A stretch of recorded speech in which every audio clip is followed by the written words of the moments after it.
Hello there and a very warm welcome to another edition of Channels Beam. I'm Victor Matthias.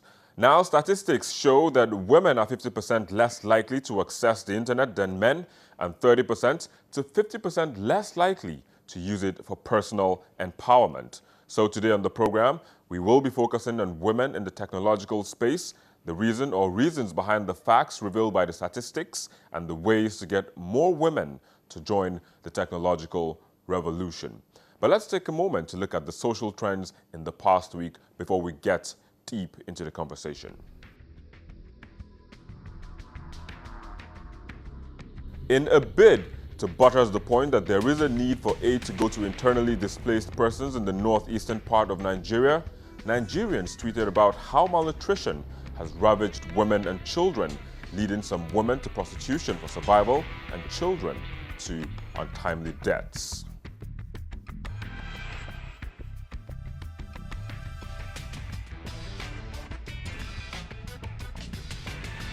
Members of Nigeria's dominant political parties, APC and PDP, took to their Twitter accounts to make a comparison of what Nigeria got during the ruling period of both parties. The PDP ruled Nigeria for 16 years, while the APC has been in power for only 16 months. Well, there you go. Those were some of the trends. But joining me to take a look at issues of women in technology is a digital educationist, Dr. Kemi Olurinola, a digital media strategist, Olamide Egbayelo, and the CEO of Women Technology Empowerment Center, that's WTech, Oreoluwa Leshi. Thanks to you all for joining us today on the program. But let's just begin with how you got yourselves here in the first place. When I was young, I I had, I had an uncle who had a computer, and I would always play games. I was interested in, learning how the whole thing works. And, I studied computer science in university. I thought it was going to be easy, but I didn't know it was all about mathematics. But after school, in school, we didn't have the opportunity to just go to the computer lab and press computers. But after school, I dedicated about a year and a half to just learn. I was interested in technology, in computers, in mobile phones. So I invested 1.5 years after school to learn about technology, especially digital media. Then it wasn't called digital media. And I love phones. I'll buy a new phone almost every 6 months or every year, just to know what's new. I always wanted my computer to be updated and my apps. So I just developed interest. And then in coding, I was coding for a while before I diverted into developing content, for online use. So, it's been a wonderful journey. While I was in university, I started a business typing essays for the students, and it was quite profitable, for being a student. So I decided that I was going to do my master's in information systems, because I wanted to explore more about how technology can be used, especially by women, for their own self-empowerment, but also how technology can contribute to economic development. So my master's was in information systems. And then after that, well, while I was doing my master's, I was doing a lot of research on women's use of technology, and found that not just in the African continent, but all around the world, very few women, there was a huge gap in terms of women and men's use of technology, and I wondered why.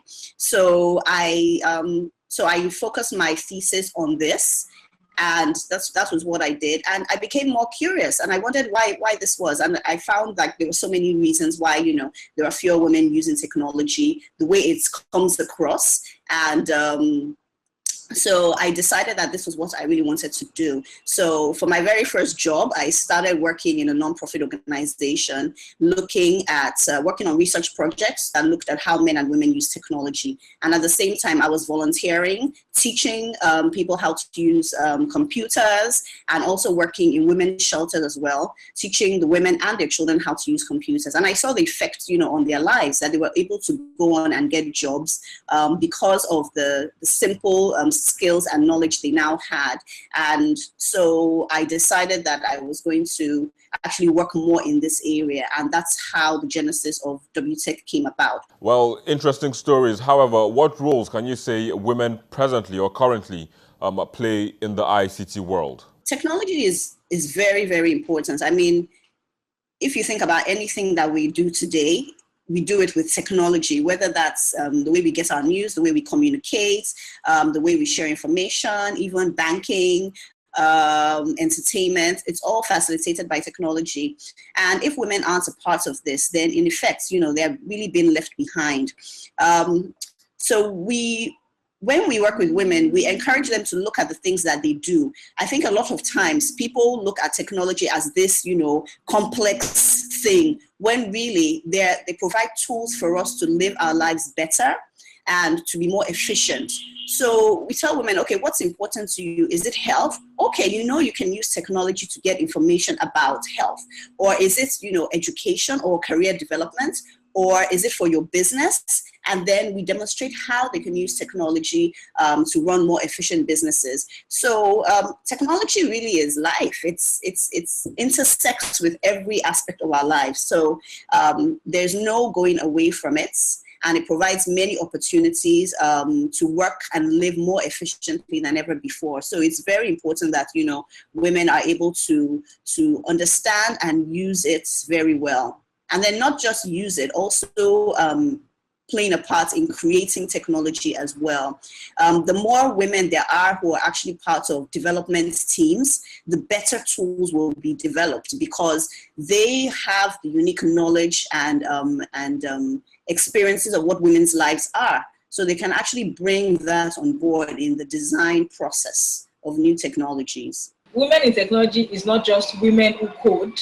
We have women in technology who embrace technology, who can use social media, who can use traditional media to tell stories of women who are actually working in this direction. So technology is very broad, and then the more women we have, and the time is past where we think that computer work or ICT technology, ICT and computer disciplines are mainly for the boys, and then girls, we need to encourage girls, and organizations are there encouraging girls to take up these skills. They're not just meant for the boys. They take up skills, in ICT, in science, in technology, in this very, techie or very hard disciplines, and then be able to compete and then make the society a better place. So I think a lot of women are doing marvelous things in tech, social media, in training, capacity building, in coding, software and hardware engineering.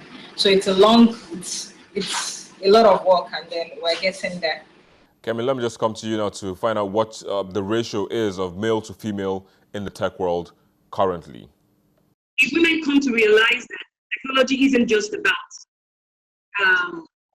developing hardware or software, it's about life skill. It's the use of technology. It's practically a life skill where you get to use it for every aspect of your life. You access information, and the same information is power. So most times we are kept underneath because we don't have the information we need. For instance, let me give an example of something that happened recently to someone I know who lost some money. She had met somebody online, Facebook in particular, and the person was supposed to be sending something from the US, and so she was supposed to pay. She had done the payment, and of course, when I began to ask her questions about this deal, I realized that it was a scam. Can I have the name of the courier company this person? Because she said, oh no, he even sent her a tracking code. And then we went online and found out that the courier company didn't even have a site. So how would you track goods that don't, through a courier company that doesn't have a site? Obviously, the tracking code given was fake.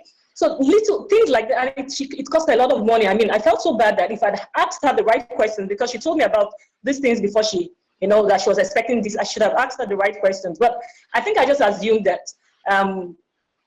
it was a general knowledge that, oh, you should check things out and all that. So I think we need to give create room, environment for women to get more information concerning how they can actually harness the power. All right, just hold your thoughts for a second. We'll take a quick break and we'll be back shortly.